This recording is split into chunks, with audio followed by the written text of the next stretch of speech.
Había tomado la decisión más difícil de mi vida. Después de encontrar a mi marido en nuestra propia cama con mi mejor amiga, empaqué sus cosas, contraté al mejor abogado de divorcio que pude encontrar y estaba lista para terminar con 32 años de matrimonio. Pero entonces sucedió algo completamente inesperado. Un hombre elegante tocó a mi puerta una tarde. Se presentó como Roberto Sandoval, el esposo de la mujer con quien mi marido me había traicionado, y sin rodeos me extendió un sobre grueso. Cuando lo abrí, casi me desmayo. Había un cheque por 80 millones de pesos. Antes de que pudiera reaccionar, él me miró directo a los ojos y me dijo algo que cambiaría todo. Señora, le pido por favor que no solicite el divorcio ahora mismo. Necesito que aguante apenas 90 días más, y le explicaré por qué. Mi mente estaba en blanco, mi corazón latía desbocado, y en mis manos temblaba un cheque que representaba más dinero del que había visto en toda mi existencia. Sigue mi historia hasta el final y comenta la ciudad desde donde me estás viendo para saber qué tan lejos ha llegado mi relato. Para entender cómo llegué a ese momento tan surreal, necesito contarte quién soy y cómo construí la vida que creía perfecta. Me llamo Guadalupe, pero todos me conocen como Lupita. Tengo 64 años, y si me hubieras preguntado hace apenas 6 meses atrás quién era yo, te habría respondido con orgullo que era la esposa de Fernando Méndez, un empresario respetado en nuestra comunidad, madre de 2 hijos ya adultos, y una mujer que dedicó cada segundo de su vida a construir un hogar lleno de amor. Conocí a Fernando cuando yo tenía apenas 22 años. Trabajaba como secretaria en una pequeña oficina de contabilidad en el centro de la ciudad. Y él era un joven ambicioso que recién comenzaba su negocio de distribución de materiales de construcción. No teníamos nada más que sueños y muchas ganas de salir adelante. Me enamoré de su determinación, de esa forma en que me miraba como si yo fuera lo más valioso del mundo, de sus promesas de construir juntos un futuro próspero. Nos casamos 6 meses después de conocernos, en una ceremonia sencilla en la parroquia del barrio, con apenas 30 invitados y un vestido que mi madre me ayudó a coser. Los primeros años fueron de muchísimo esfuerzo. Fernando trabajaba de sol a sol construyendo su empresa, y yo me convertí en su socia silenciosa, su apoyo incondicional. Renuncié a mi trabajo cuando nació nuestro primer hijo, Javier, porque Fernando insistió en que los niños necesitaban a su madre en casa. 2 años después llegó Daniela, y mi vida se convirtió en un ciclo interminable de pañales, biberones, tareas escolares y esperar despierta hasta altas horas de la madrugada a que mi esposo regresara de trabajar. Nunca me quejé. Había sido educada por una madre tradicional que me enseñó que el papel de una buena esposa era sostener a su marido, criar a sus hijos y mantener el hogar como un refugio perfecto. Y eso hice durante más de 3 décadas. Mientras el negocio de Fernando crecía, yo me encargaba de absolutamente todo lo demás. Administraba cada peso que entraba a la casa, me aseguraba de que los niños tuvieran la mejor educación posible dentro de nuestras posibilidades, organizaba las reuniones familiares, cuidaba a mi suegra cuando enfermó de diabetes y mantenía nuestra casa impecable. Cuando Fernando finalmente logró expandir su negocio y el dinero comenzó a fluir con más abundancia, pensé que finalmente llegaría mi momento de disfrutar el fruto de tantos sacrificios. Nos mudamos a una casa más grande en una colonia residencial. Los niños pudieron estudiar en mejores escuelas y por primera vez en años pude comprarme ropa nueva sin sentir culpa. Pero algo comenzó a cambiar en Fernando. Entre más éxito alcanzaba, menos tiempo pasaba en casa. Sus viajes de negocios se hicieron más frecuentes, sus llegadas más tardías, sus explicaciones más vagas. Los primeros signos de que algo no estaba bien comenzaron hace aproximadamente 3 años, aunque en ese momento yo era demasiado confiada, demasiado ingenua, demasiado ciega para verlos. Fernando empezó a llegar con nuevas colonias, con camisas que yo no recordaba haberle comprado ni lavado. Cuando le preguntaba, siempre tenía una explicación razonable. que había tenido una reunión importante y se compró una camisa nueva porque se manchó con café, que un cliente le regaló esa loción cara, que necesitaba renovar su guardarropa para verse más profesional. Yo le creía porque quería creerle, porque después de 30 años juntos no podía imaginar que me mintiera. Luego comenzó con el teléfono. Ese celular que antes dejaba en cualquier parte de la casa, ahora lo cargaba hasta al baño. Si sonaba cuando estábamos juntos, se levantaba inmediatamente y salía a contestar. Empezó a ponerle contraseña, algo que nunca había hecho en todos nuestros años de matrimonio. Cuando le cuestioné al respecto, se molestó. Me dijo que yo estaba siendo paranoica, controladora, que él necesitaba privacidad para sus asuntos de negocios, que había información confidencial de sus clientes. Y yo, como la tonta que fui, le pedí disculpas por desconfiar. Mi mejor amiga en aquel entonces era Verónica Aguirre. Nos conocíamos desde hacía más de 15 años. Nuestros hijos habían ido juntos a la escuela. Habíamos compartido incontables tardes de café. Nos habíamos consolado mutuamente en los momentos difíciles. Ella también estaba casada, con un hombre llamado Roberto que era dueño de varias franquicias de restaurantes. Parecíamos tener vidas paralelas, matrimonios estables, hijos exitosos, una amistad sincera. Qué equivocada estaba. Verónica comenzó a visitarme con más frecuencia justo cuando Fernando empezó a ausentarse más. Venía a casa, me traía pan dulce de mi panadería favorita, se sentaba en mi cocina y me escuchaba desahogarme sobre cómo sentía que mi marido se estaba alejando. Ella me consolaba.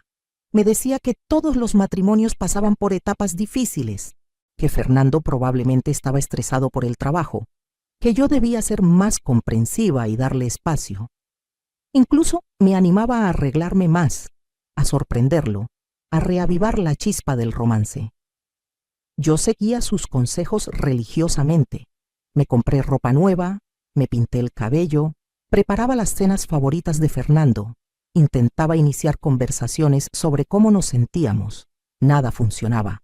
Él estaba cada vez más distante, más irritable, más ausente. Hubo una ocasión en que le pedí que pasáramos un fin de semana juntos en Valle de Bravo, como solíamos hacer años atrás. Me dijo que tenía una reunión importante que no podía cancelar. Esa misma semana Verónica también me canceló nuestro café habitual porque tenía un compromiso familiar urgente. No hice la conexión en ese momento. Nunca sospeché de mi amiga porque simplemente no cabía en mi mente que alguien a quien había abierto mi corazón, con quien había compartido mis miedos más profundos, pudiera traicionarme de esa manera. La verdad llegó de la forma más brutal posible. Fue un martes por la tarde, un día que quedará grabado en mi memoria para siempre. Fernando me había dicho que viajaría a Monterrey por 3 días para cerrar un contrato importante. Salió de casa muy temprano con su maleta, me dio un beso apresurado en la mejilla y se fue. Yo tenía planeado aprovechar esos días para reorganizar el closet y limpiar a fondo la casa. Alrededor de las 2 de la tarde sonó mi teléfono. Era Javier, mi hijo mayor, diciéndome que había olvidado unos documentos importantes que necesitaba para una presentación de trabajo y me preguntaba si podía pasar a recogerlos. Le dije que por supuesto que yo estaba en casa. Colgué el teléfono y continué con mi limpieza. Subí al 2º piso para cambiar las sábanas de nuestra recámara, algo que hacía religiosamente cada semana. Cuando abrí la puerta de la habitación, mi mundo entero se derrumbó en un instante. Ahí estaban, Fernando y Verónica, en mi cama, en las sábanas que yo había lavado y tendido con mis propias manos. El ruido de la puerta al abrirse los sobresaltó. Vi el pánico en sus rostros, vi cómo se cubrían torpemente, vi la ropa de ambos tirada en el piso de mi habitación. Fernando comenzó a balbucear algo, pero yo no podía escucharlo. Había un zumbido ensordecedor en mis oídos. Sentí que las piernas me dejaban de responder. Me sostuve del marco de la puerta mientras Verónica buscaba desesperadamente su ropa. Las palabras que Fernando intentaba decir no llegaban a mi cerebro. Solo podía ver la escena frente a mí, reproducida una y otra vez como una pesadilla de la que no podía despertar. No grité, no lloré, no dije absolutamente nada. Simplemente di media vuelta y bajé las escaleras con paso automático. Escuché a Fernando gritando mi nombre, escuché sus pasos apresurados bajando detrás de mí, pero yo seguí caminando. Salí de la casa, subí a mi auto y conduje sin rumbo fijo durante horas. Cuando finalmente me detuve, estaba en el estacionamiento de una plaza comercial que ni siquiera reconocía, y ahí fue cuando las lágrimas comenzaron a caer. Lloré como no había llorado en toda mi vida. Lloré por los 32 años que había entregado a ese hombre, por la confianza que había depositado en una amiga que resultó ser una víbora, por la ingenuidad de haber creído que mi vida era sólida cuando en realidad era una mentira. No sé cuánto tiempo pasé ahí sentada en ese estacionamiento. El sol se ocultó y la noche cayó. Mi teléfono no dejaba de sonar. Fernando llamaba una y otra vez. También Verónica. Ignoré todas las llamadas hasta que vi el nombre de Javier en la pantalla. Contesté. Mi hijo estaba preocupado. Me preguntaba dónde estaba. Me decía que su padre lo había llamado diciendo que había tenido que regresar de su viaje porque yo había sufrido un shock. La hipocresía de ese hombre no tenía límites. Le dije a Javier que estaba bien, que solo necesitaba tiempo a solas, y le pedí que no se preocupara. Colgué antes de que pudiera hacerme más preguntas. Regresé a casa pasada la medianoche. Fernando estaba sentado en la sala, esperándome. Cuando me vio entrar, se levantó de inmediato e intentó acercarse. Le levanté la mano indicándole que se detuviera. Por primera vez en 32 años de matrimonio, mi voz sonó fría y firme cuando le hablé. Le dije que no quería escuchar sus explicaciones, que no había justificación posible para lo que había hecho y que a primera hora de la mañana llamaría a un abogado de divorcio. Fernando cambió inmediatamente su táctica. Dejó de intentar parecer arrepentido y se puso a la defensiva. Me dijo que yo tenía parte de la culpa, que me había descuidado, que ya no era la mujer de la que se había enamorado, que él tenía necesidades que yo no satisfacía. Cada palabra que salía de su boca era como un cuchillo en mi corazón, pero también servía para solidificar mi decisión. Este hombre ya no tenía poder sobre mí. Le dije que durmiera en el cuarto de huéspedes porque no lo quería cerca de mí. Esa noche no pude dormir. Me quedé recostada mirando el techo, repasando cada momento de mi matrimonio, preguntándome en qué momento todo se había podrido sin que yo me diera cuenta. A la mañana siguiente, cumplí mi palabra. Llamé a Rodrigo Salinas, el abogado más reconocido en casos de divorcio en la ciudad. Un conocido me había dado su contacto años atrás cuando su hermana se divorció, y yo nunca pensé que lo necesitaría. Rodrigo me citó esa misma tarde en su oficina. Le conté todo. Me escuchó con atención profesional, tomando notas, y cuando terminé, me explicó el proceso.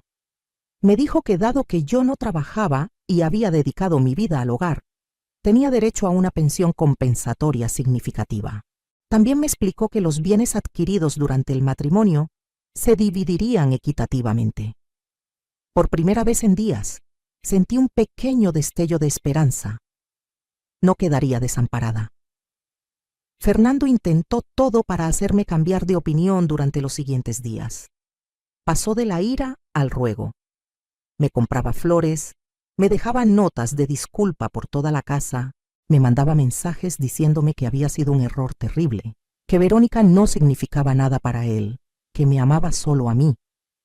Sus palabras ya no me conmovían.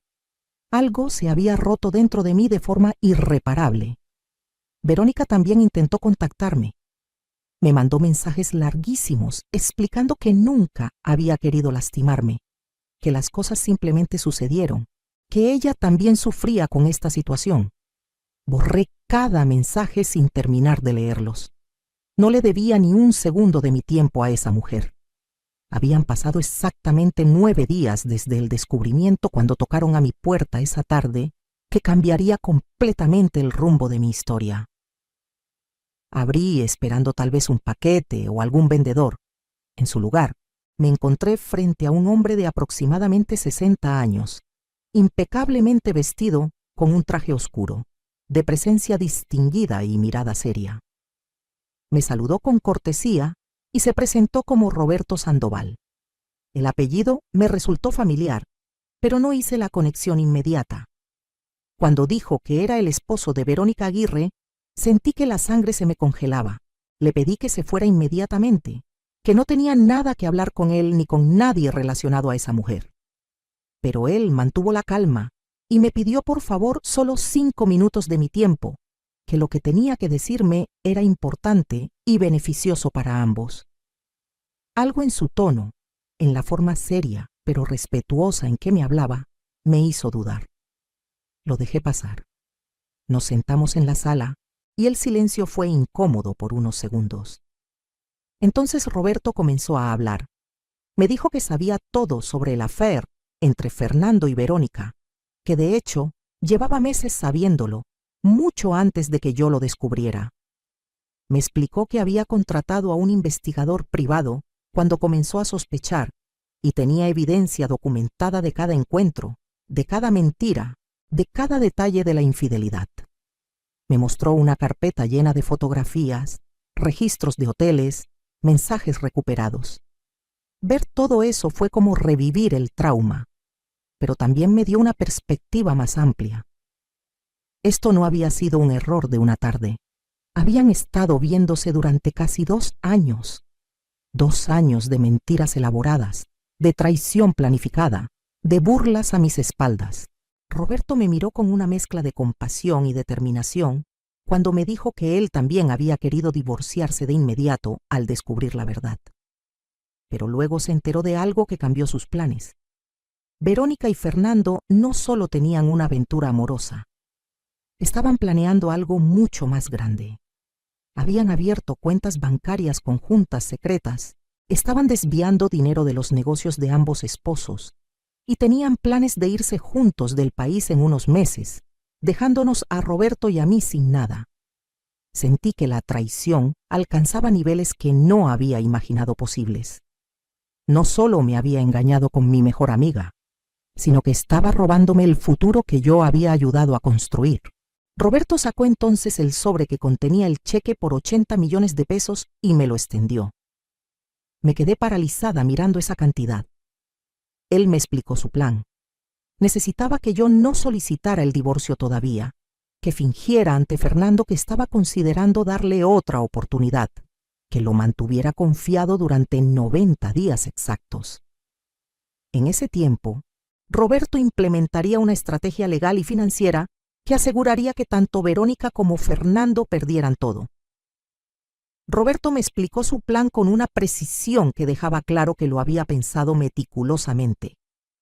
Durante los siguientes 90 días, él movería estratégicamente activos, aseguraría cuentas, reuniría toda la evidencia legal necesaria, no solo de la infidelidad, sino del fraude financiero que ambos estaban cometiendo. Pero necesitaba que Fernando se sintiera seguro, que creyera que había salido impune, que pensara que yo era lo suficientemente débil como para perdonarlo. Solo así continuaría con sus planes sin sospechar que estábamos 3 pasos adelante. El cheque de 80 millones era un adelanto, una garantía de buena fe, y también una compensación por el dolor de tener que fingir durante esos 3 meses. Al final de los 90 días, cuando toda la trampa estuviera lista, ambos solicitaríamos el divorcio simultáneamente y ejecutaríamos acciones legales que los dejarían sin recursos para huir o esconder más dinero.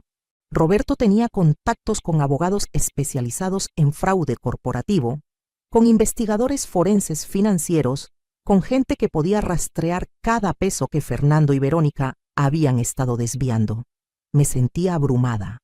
Por un lado, la idea de tener que fingir afecto o siquiera tolerancia hacia Fernando me revolvía el estómago. Por otro lado, la posibilidad de asegurarme no solo una compensación justa, sino también de que ambos enfrentaran consecuencias reales por lo que habían hecho, era extremadamente tentadora. Le pregunté a Roberto por qué estabas haciendo esto, ¿por qué no simplemente se divorciaba y punto? Su respuesta fue sorprendentemente honesta. Me dijo que Verónica había hecho esto mismo antes con su primer esposo y había salido beneficiada económicamente de ese divorcio usando manipulación y mentiras, que él no permitiría que volviera a salirse con la suya, que esto no era solo por justicia, sino por asegurarse de que ella enfrentara las consecuencias de sus actos. Me pidió que tomara mi tiempo para pensarlo, pero que necesitaba una respuesta en 24 horas, porque cada día contaba. Se levantó, me dejó su tarjeta con sus números de contacto y antes de irse, me dijo algo que resonó profundamente en mí. Me dijo que mujeres como nosotros, que habíamos dado todo por nuestros matrimonios, merecíamos algo mejor que ser descartadas y robadas. Que esto era tanto justicia como dignidad. Cuando se fue, me quedé sentada en mi sala con ese cheque en las manos durante horas. 80 millones de pesos. Era más dinero del que había visto junto en toda mi vida. Pero más allá del dinero, era la oportunidad de recuperar algo de control sobre una situación donde me había sentido completamente impotente. Esa noche no dormí. Di vueltas en la cama sopesando cada aspecto de la propuesta de Roberto. Pensaba en si tendría la fortaleza emocional para fingir delante de Fernando durante 3 meses. Pensaba en si esto era moralmente correcto o si me estaba rebajando a su nivel. Pensaba en mi futuro, en cómo me vería a mí misma después de todo esto. Cuando amaneció, ya había tomado mi decisión. Llamé a Roberto a las 7 de la mañana. Le dije que aceptaba, pero con una condición. Quería estar involucrada en cada paso del plan. Quería saber exactamente qué estaba pasando. No quería ser solo un peón. Quería participación activa. Roberto estuvo de acuerdo. Quedamos de reunirnos esa misma tarde con sus abogados para que me explicaran los detalles legales y yo firmara un acuerdo de confidencialidad. Deposité el cheque esa mañana en una cuenta bancaria completamente nueva que abrí solo a mi nombre, en una sucursal del otro lado de la ciudad donde nadie me conocía. Ver ese saldo en mi cuenta me dio una sensación de poder que no había experimentado jamás. Por primera vez en mi vida adulta, tenía dinero que era completamente mío, que nadie más sabía que existía, que me daba independencia real. Ahora venía la parte difícil. Tenía que convencer a Fernando de que estaba considerando perdonarlo. Esa tarde, cuando llegó del trabajo, lo esperaba en la sala. Le pedí que nos sentáramos a hablar. Vi la esperanza iluminarse en sus ojos de forma patética. Le dije, midiendo cada palabra, que había estado pensando mucho sobre nuestra situación, que nuestro matrimonio había sido muy largo como para tirarlo a la basura por un error, que estaba dispuesta a considerar terapia de pareja, a intentar reconstruir la confianza, pero que necesitaba tiempo y él tendría que demostrarme con acciones que valía la pena. Fernando casi llora de alivio. Se arrodilló frente a mí, tomó mis manos y me prometió que haría lo que fuera necesario, que nunca volvería a lastimarme, que yo era el amor de su vida. Cada palabra que salía de su boca me daba náuseas, pero mantuve mi expresión neutral, casi esperanzada. Le dije que cortara todo contacto con Verónica inmediatamente. Él asintió vehementemente, sacó su teléfono y delante de mí le mandó un mensaje diciendo que todo había terminado entre ellos, que había sido un error, que volvería con su esposa. Yo sabía que era puro teatro, que probablemente ya le había avisado por otros medios que esto era temporal, pero fingí creerle. Los siguientes días fueron de una actuación constante de mi parte. Fernando estaba siendo el esposo modelo. Llegaba temprano a casa, me traía regalos, me proponía salir a cenar, estaba atento y cariñoso, todo falso, todo calculado, todo asqueroso. Pero yo también jugaba mi papel. Le sonreía, aceptaba sus atenciones, incluso le permitía que me tomara de la mano. Mientras tanto, por las tardes, cuando Fernando estaba en el trabajo, me reunía con Roberto y su equipo legal. Descubrí detalles que me helaron la sangre. Fernando había estado desviando dinero de la empresa durante más de un año. creando facturas falsas, moviendo fondos a cuentas en las Islas Caimán. Verónica había hecho lo mismo con los restaurantes de Roberto. Entre ambos habían acumulado casi 200 millones de pesos que planeaban llevarse. El plan era divorciarse de nosotros alegando que los negocios estaban en crisis, declararse en quiebra fraudulenta e irse a vivir a España, donde ya habían comprado una propiedad a nombre de una empresa fantasma. La magnitud de la traición era abrumadora. No solo era infidelidad emocional y física, era un plan elaborado de robo y fraude que nos dejaría a Roberto y a mí en la ruina mientras ellos vivían cómodamente con el dinero que habíamos ayudado a generar. Los abogados de Roberto estaban trabajando con contadores forenses que rastreaban cada transacción sospechosa. Estaban construyendo un caso no solo para el divorcio, sino para presentar cargos criminales por fraude. Me explicaron que cuando llegara el momento, solicitaríamos órdenes de congelamiento de todas las cuentas, embargos preventivos de propiedades y restricciones migratorias para que no pudieran huir del país. Roberto y yo nos volvimos aliados inesperados. Compartíamos el dolor de la traición, la indignación por el descaro y la determinación de que esto no quedara impune. Él me contó que Verónica había sido siempre manipuladora, que durante su matrimonio había controlado todo con lágrimas y victimización, pero que él había sido lo suficientemente exitoso en sus negocios como para no depender emocionalmente de ella. Cuando descubrió el engaño, su primera reacción fue de alivio de tener finalmente una razón para terminar esa relación tóxica. En casa, Fernando cada día estaba más confiado de que su estrategia funcionaba. Comenzó a hacer comentarios sobre cómo deberíamos renovar la casa, sobre un viaje que podríamos hacer para reconectarnos. Incluso tuvo el descaro de sugerirme que invitara a algunas amigas a la casa para una reunión, que notaba que estaba muy aislada socialmente. Obviamente, se refería a que retomara contacto con Verónica. Le dije que todavía no estaba lista para socializar, que necesitaba enfocarme en nosotros primero. Una noche, revisando su teléfono mientras dormía, algo que los abogados me habían aconsejado hacer para recopilar evidencia, encontré mensajes entre él y Verónica en una aplicación encriptada que creían segura. Se burlaban de mí. La llamaban la tonta de Lupita, que se creía todo. Decían que solo faltaban 2 meses más de teatro y podrían estar juntos para siempre. Planificaban los detalles de su nueva vida. Leer esos mensajes fue como recibir el golpe inicial una y otra vez, pero también solidificó cualquier duda que pudiera haber tenido sobre lo que estábamos haciendo Roberto y yo. Estas personas no merecían compasión ni segunda oportunidad. Merecían exactamente lo que iban a recibir. Tomé capturas de pantalla de todo y se las envié al equipo legal. Cada pieza de evidencia hacía el caso más sólido. Los abogados me explicaron que con esto no solo garantizábamos un divorcio favorable, sino que podíamos demostrar conspiración para cometer fraude, lo que abría la puerta a consecuencias penales. Pasaron las semanas y yo me volví mejor actriz de lo que nunca imaginé posible. Incluso permití que Fernando me besara, aunque por dentro sentía que me moría. Cocinaba sus comidas favoritas mientras imaginaba el momento en que su mundo se derrumbaría. Sonreía a sus comentarios mientras contaba los días para su destrucción. Roberto me mantenía informada de cada avance. Habían logrado rastrear todas las cuentas ocultas. Tenían evidencia documental de cada transacción fraudulenta.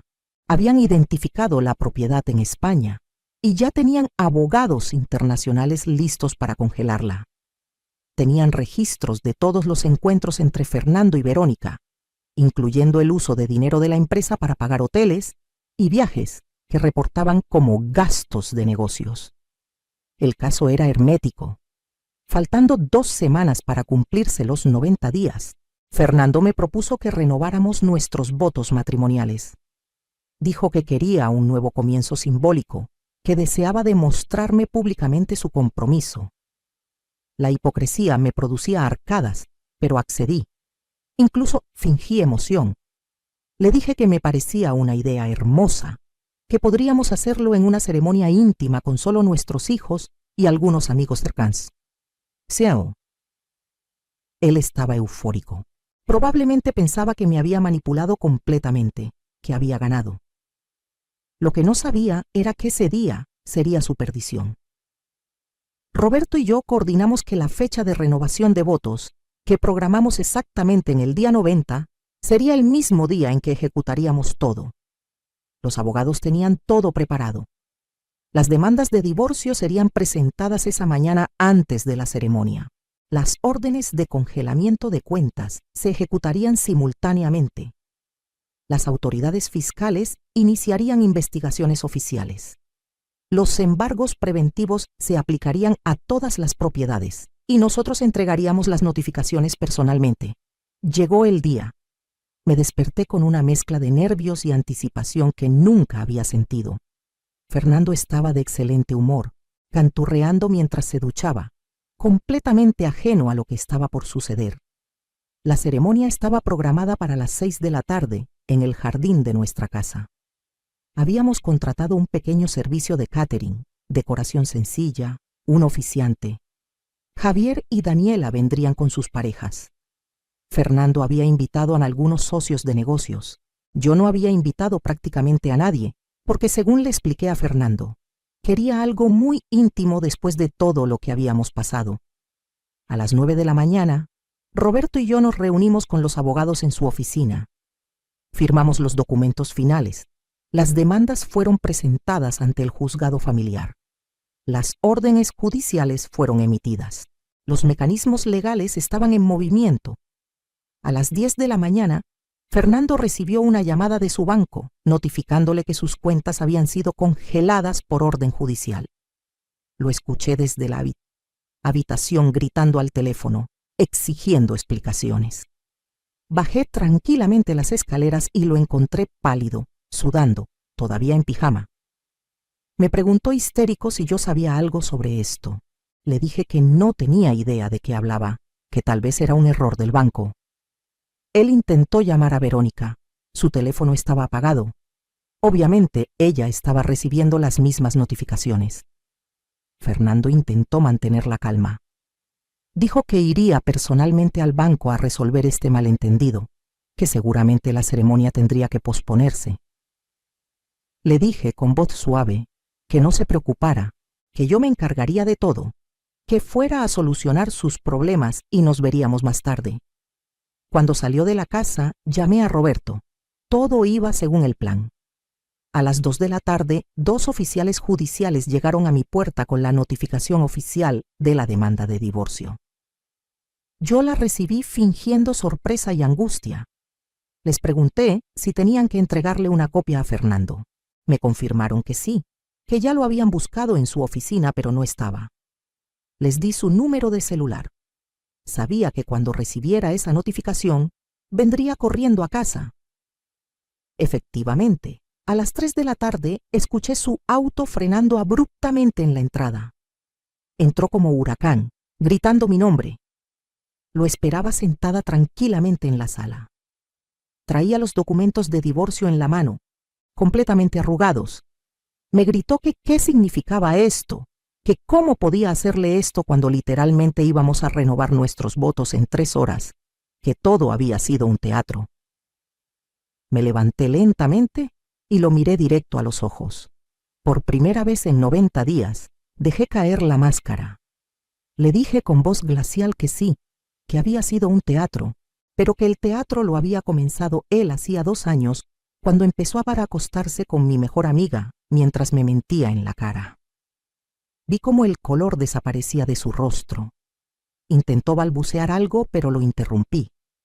Saqué de mi bolso una carpeta gruesa, la misma que Roberto me había mostrado el primer día, ahora mucho más voluminosa, con toda la evidencia adicional que habíamos recopilado. La abrí sobre la mesa de centro y comencé a mostrarle, una por una, las fotografías de sus encuentros con Verónica, los registros de hoteles, los extractos bancarios que mostraban las transferencias a cuentas ocultas, los documentos de la propiedad en España, los correos electrónicos entre él y Verónica planeando su fuga, los reportes contables que evidenciaban el fraude, cada documento que ponía sobre la mesa era como un golpe físico para él. Su expresión pasó de la ira a la confusión, luego al miedo y finalmente al pánico absoluto. Me preguntó tartamudeando cómo había conseguido todo eso, cuánto tiempo llevaba sabiendo. Le conté todo. Sobre la visita de Roberto, sobre los 90 días de investigación, sobre cada mentira que le había creído mientras recopilábamos evidencia, sobre el equipo de abogados y contadores forenses que habían destripado cada una de sus transacciones, sobre las órdenes judiciales que ya estaban en efecto, sobre los cargos criminales que enfrentaría por fraude. Fernando se derrumbó en el sillón. Intentó cambiar su estrategia nuevamente. Comenzó a decir que podíamos arreglar esto, que devolvería el dinero, que cancelaría todo, que realmente me amaba y había sido un momento de locura. Le dije que era demasiado tarde, que las autoridades ya estaban involucradas, que Roberto y yo nos habíamos asegurado de que no hubiera marcha atrás, que pasaría años pagando las consecuencias de sus decisiones. Comenzó a llorar. Un hombre de 60 años, llorando como niño, suplicando perdón, diciendo que lo había arruinado todo. No sentí ni una pizca de compasión.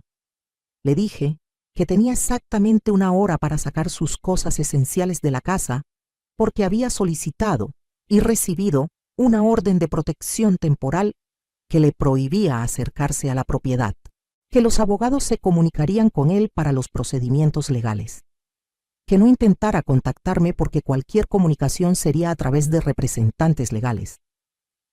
Se levantó tambaleándose, todavía en estado de shock. Intentó una última vez tocar mi mano, pero la retiré con asco. Subió a la habitación y lo escuché moviéndose de un lado a otro, abriendo cajones, maldiciendo. Mientras Fernando empacaba arriba, llamé a Javier y Daniela. Les dije que la ceremonia estaba cancelada y que necesitaba hablar con ellos urgentemente. Llegaron en menos de 30 minutos, confundidos y preocupados. Cuando vi a Fernando bajando las escaleras con 2 maletas, mis hijos estaban ya en la sala conmigo. Les pedí que se sentaran y delante de su padre les conté todo, cada detalle de la infidelidad, del fraude, de los planes de fuga.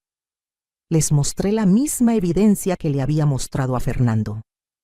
Ver la decepción en los rostros de mis hijos hacia su padre fue doloroso, pero necesario. Javier se levantó y le dijo a Fernando que era una vergüenza, que no podía creer que hubiera traicionado así a la mujer que le había dado todo. Daniela simplemente lloraba. Fernando intentó explicarse con ellos, pero Javier lo cortó. Le dijo que se fuera, que no quería escuchar sus excusas. Fernando salió de esa casa destruido, cargando sus maletas, sin familia, sin dinero accesible, sin futuro. Esa noche, Roberto me llamó para confirmarme que Verónica había recibido exactamente el mismo tratamiento de su parte, que también enfrentaba demanda de divorcio, congelamiento de cuentas y cargos por fraude, que había intentado contactar a Fernando, pero ambos tenían sus líneas intervenidas como parte de la investigación. Estaban completamente aislados y en pánico. Los siguientes meses fueron un torbellino de procedimientos legales. Fernando y Verónica intentaron contratar abogados, pero sin acceso a sus fondos, no pudieron pagar los mejores. Los abogados de oficio que consiguieron no pudieron hacer mucho contra la montaña de evidencia que teníamos. El proceso de divorcio fue rápido, dado que yo tenía prueba irrefutable de infidelidad y fraude. El juez falló completamente a mi favor. Me adjudicaron la casa, el 70% de los bienes compartidos y una pensión compensatoria vitalicia del 30% de cualquier ingreso futuro que Fernando generara. Además, Fernando fue encontrado culpable de fraude fiscal y empresarial. Recibió una sentencia de 5 años de prisión, de los cuales cumpliría al menos 3. Tendría que devolver todo el dinero desviado, más multas e intereses. Su empresa fue intervenida y eventualmente liquidada para pagar las deudas fiscales. Verónica enfrentó consecuencias similares. Roberto obtuvo un divorcio igualmente favorable, y ella también recibió cargos criminales.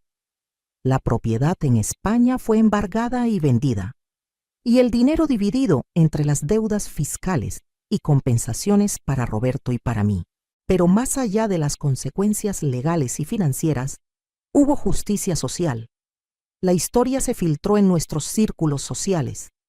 Todo el mundo se enteró de la traición, del fraude, de los planes de fuga. Fernando y Verónica pasaron de ser personas respetadas en la comunidad a ser el ejemplo de deslealtad y traición. Antiguos amigos los evitaban. Socios de negocios cortaron vínculos. Se convirtieron en parias sociales. Mientras todo esto sucedía, yo comencé un proceso de transformación personal que nunca imaginé posible. Con los 80 millones iniciales de Roberto, más lo que obtuve del divorcio, tenía seguridad financiera por primera vez en mi vida, por mérito propio. Pero más importante que el dinero era la sensación de haberme defendido, de no haber permitido ser víctima pasiva. Comencé terapia para procesar todo el trauma. Mi terapeuta, una mujer sabia llamada Patricia, me ayudó a entender que mi valor nunca había dependido de ser la esposa perfecta o de los sacrificios que había hecho por otros, que yo tenía identidad y valía propias. Empecé a redescubrirme. Me inscribí en clases de pintura, algo que siempre me había gustado, pero había abandonado cuando me casé. Descubrí que tenía talento y pasión por el arte. Comencé a viajar, primero sola y luego con grupos de mujeres de mi edad. Conocí Argentina, Perú, España. Lugares que siempre había soñado visitar, pero que Fernando siempre posponía. Renové completamente la casa, borrando cualquier rastro de la vida que había compartido con Fernando. Nuevos colores, nuevos muebles, nueva energía. Convertí lo que había sido su estudio en mi taller de arte. Reconecté con amigas verdaderas que había descuidado durante mi matrimonio. Mujeres que me apoyaron incondicionalmente durante el proceso y que celebraron conmigo cada pequeña victoria. Un año después del divorcio, inauguré mi primera exposición de arte en una galería local. Vendí casi todas mis pinturas. El dinero no lo necesitaba, pero la validación de que tenía talento y que la gente apreciaba mi trabajo fue increíblemente satisfactoria. Javier y Daniela procesaron la situación con sus propios tiempos. Inicialmente fue difícil para ellos reconciliar la imagen que tenían de su padre con la realidad de sus acciones. Javier cortó contacto completamente con Fernando. Daniela lo visitó un par de veces en prisión al principio, pero eventualmente también se distanció cuando se dio cuenta de que él seguía sin asumir verdadera responsabilidad, culpando a las circunstancias y a otras personas. Mis hijos me dijeron muchas veces lo orgullosos que estaban de cómo había manejado la situación, de la fortaleza que demostré, de la nueva mujer en la que me había convertido. Roberto y yo desarrollamos una amistad genuina basada en el respeto mutuo y la experiencia compartida. No hubo nunca nada romántico entre nosotros, simplemente el vínculo de dos personas que se ayudaron mutuamente en el peor momento de sus vidas.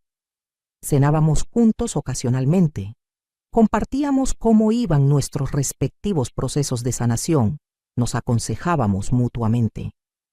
Él también rehizo su vida. Eventualmente conoció a alguien con quien comenzó una relación sana y transparente. 2 años después del divorcio, Fernando salió de prisión por buena conducta. Intentó contactarme a través de Daniela.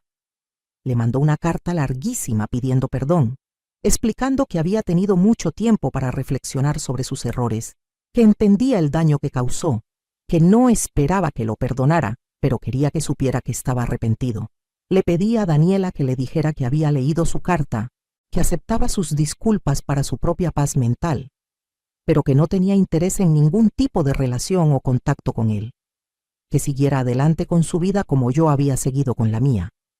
Daniela me contó que Fernando vivía en un departamento pequeño, trabajando en un empleo administrativo básico porque su reputación arruinada le impedía volver al mundo empresarial, que se veía envejecido y cansado, que preguntaba por mí constantemente.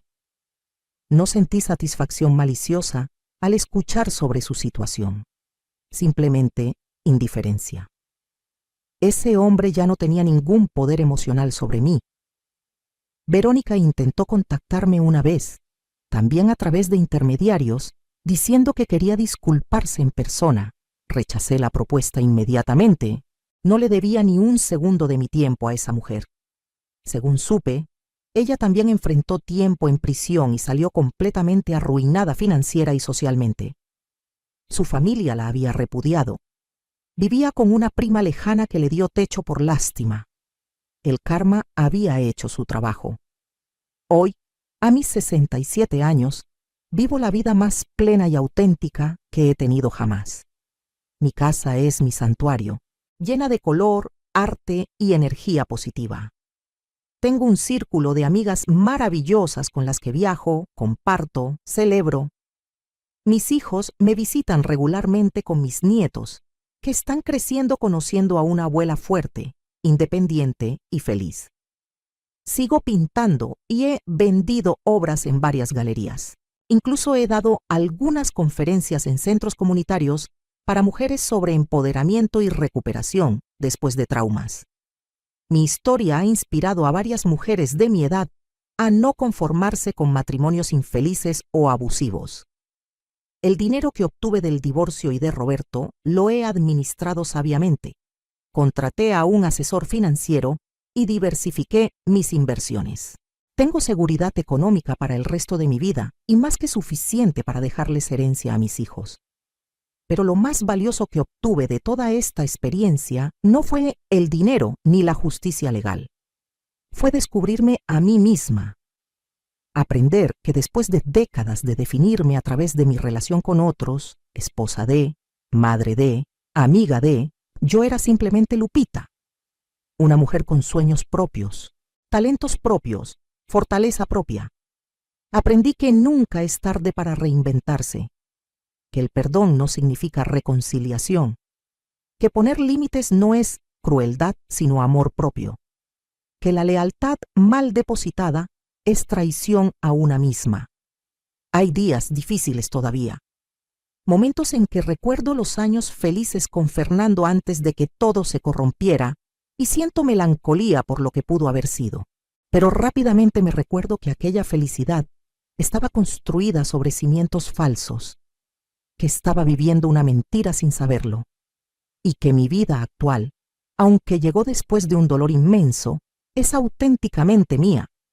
A las mujeres que están pasando por situaciones similares, les digo que sí se puede, que no importa cuántos años hayan invertido en una relación, nunca es demasiado tarde para elegirse a sí mismas, que el miedo a la soledad o a la inseguridad económica no debe mantenerlas en situaciones donde no son valoradas, que hay vida, hay felicidad, hay plenitud después de la traición. También les digo que busquen ayuda, terapia, abogados competentes, redes de apoyo, que no enfrenten estas batallas solas, que investiguen, documenten, se protejan legalmente. Que la emoción y el dolor no deben impedir tomar decisiones estratégicas que protejan su futuro. Roberto me enseñó que a veces la venganza no es un plato que se sirve frío por crueldad, sino justicia que se ejecuta estratégicamente, que defenderse de quienes abusan de tu confianza no te convierte en mala persona, te convierte en alguien que se respeta. Mi relación con mis hijos se fortaleció después de todo esto.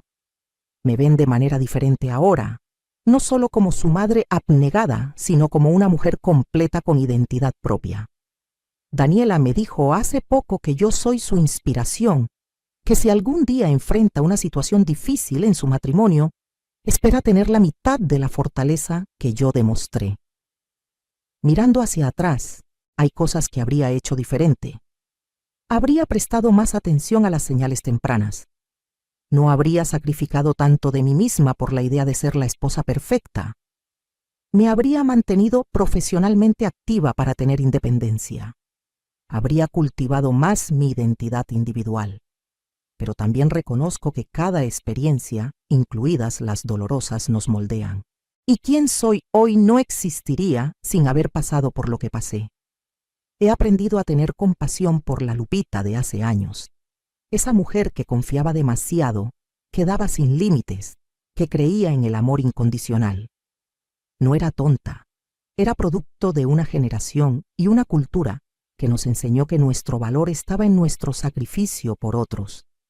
Lo importante es que desperté a tiempo, que me defendí, que no permití que me dejaran en la ruina mientras ellos vivían felices con el fruto de mi trabajo y dedicación. Hace unos meses me encontré casualmente con una vieja conocida en el supermercado. Me preguntó cómo estaba, claramente esperando encontrar a una mujer destruida y amargada. Se sorprendió visiblemente cuando le conté sobre mi taller de arte, mis viajes, mis proyectos.